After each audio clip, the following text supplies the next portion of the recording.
Herb truly did see the beauty in everything. He was so passionate. Everybody trusted him. He made everything look a little better.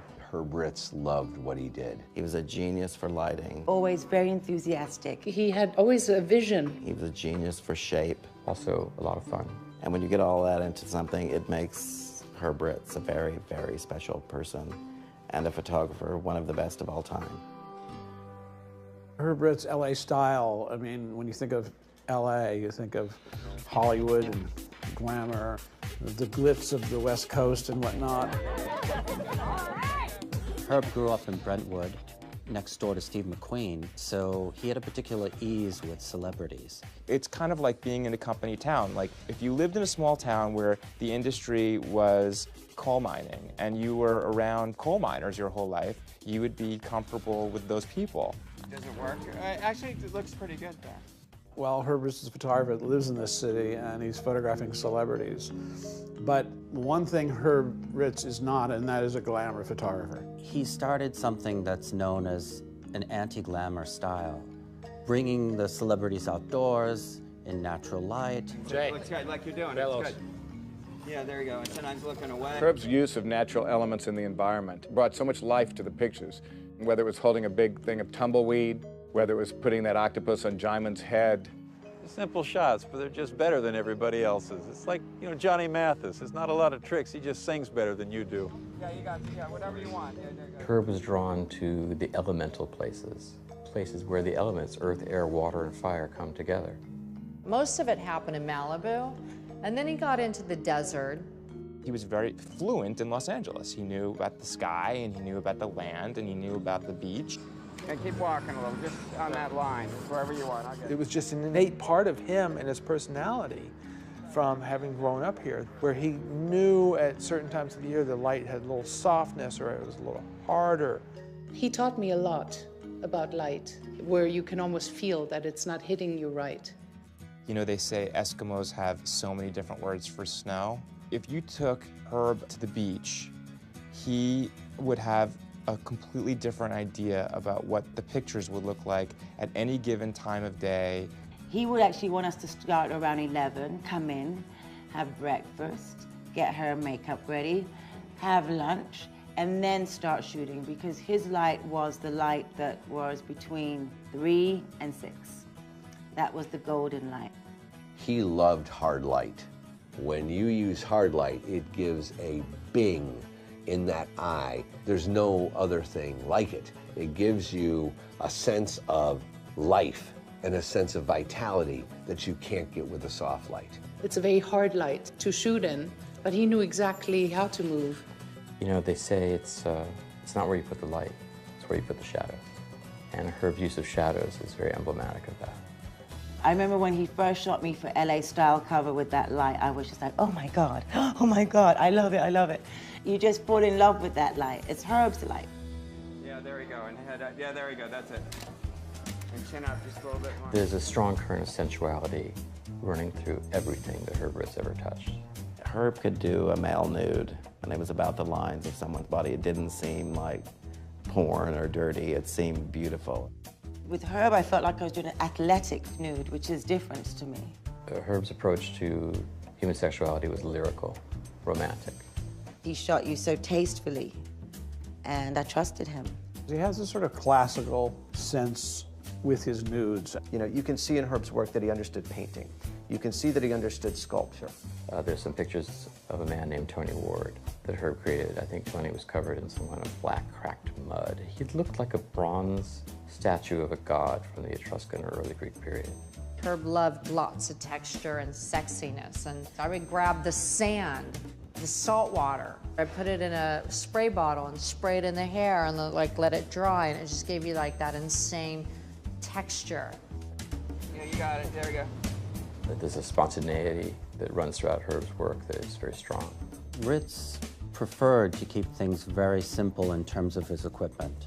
You know, he would, of course, say it's not about the equipment, it's really about what you do with the equipment. Whether he was using 35mm or 2 1/4 format, he used the same type of black and white film. He also never switched out lenses. And he shot without a tripod because he wanted the ability to follow the action. It was constant, like just running and diving. You sort of go around, it's like a dance, because he communicates something to you, you respond. One person takes a step, the other person takes a step. He would watch you, and he had an uncanny eye for picking out the exact right angle where you're going to look your best. Here we go.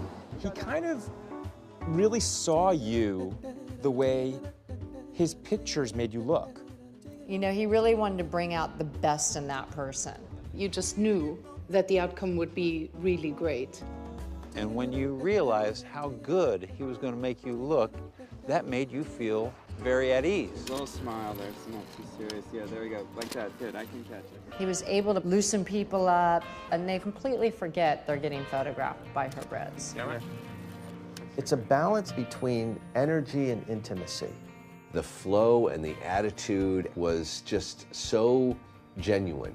You can copy the lighting, you can copy the sort of superficial elements, but you can't copy that sort of connection that the photographer has to the subject. Beautiful, right there, Jay. Hold on.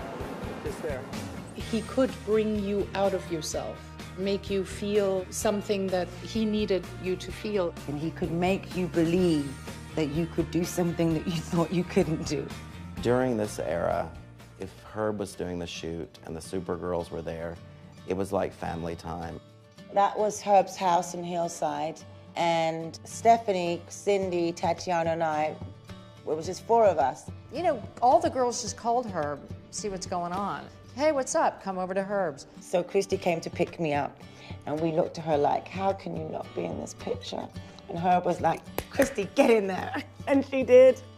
I can see it right now. Oh, come on, just get in there. Let's just do it. It's the last shot of the day. Let's get, you know, and he can get him to do it. I don't think it would insult him to be considered a commercial photographer, but I think it was important for him to be taken seriously.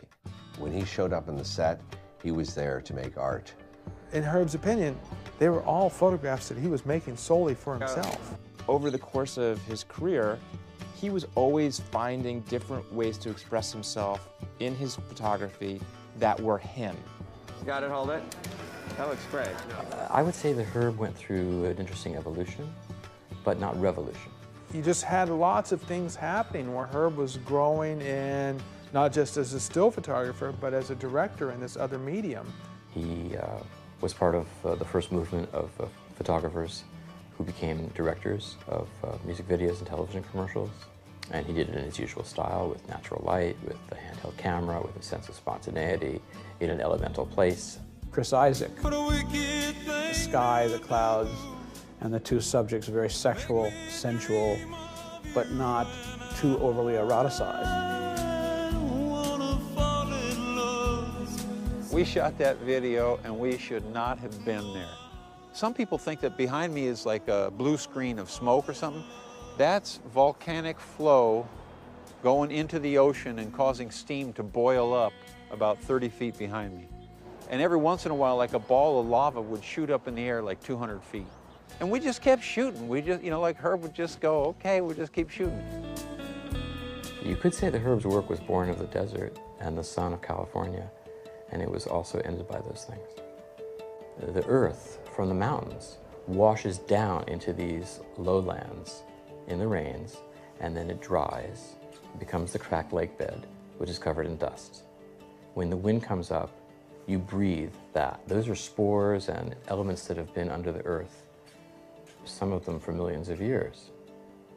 Herb's body was vulnerable at the end with his illness, and I think that that location contributed to his death, because I think it was a very windy day on the last shoot. Everyone went home from that shoot, I was told, with some respiratory problems, coughing and whatnot, and that caused pneumonia for Herb, and that really was the end. And I find that to be somehow poetic, but very sad. The loss of him on that day really kind of cut me off at the knees. I was in shock, devastated. It still breaks my heart that he's gone. I miss him greatly. No one can ever do what he did. Herb inspired me always. I miss him every day. Herb made manifest his ideas of beauty in this world, and that is a tremendous gift to all of us. Capturing that beauty was what he was about. If you saw it through Herb Ritts' eyes, the world was a much nicer place. He was someone that inspired me because whatever he set his mind to, he did it. I can't think of anyone else that's doing what Herb Ritts did during his lifetime today. Someone who is having such an impact on visual culture. Well, I think with any artist, they really document their time and place. And so if you want to, 100 years from now, look back and see what was happening in California, you can look at Herb's pictures. This generation right now has to see what Herb Ritts' work was about, because it is something that I think when you open the fashion magazines, it's definitely missing. I think about those pictures and I look at them, you know, I think about Herb's spirit. I think about somebody who saw the world as a beautiful place. And I think, well, this is the way that we can see the world. I think that's a beautiful thing.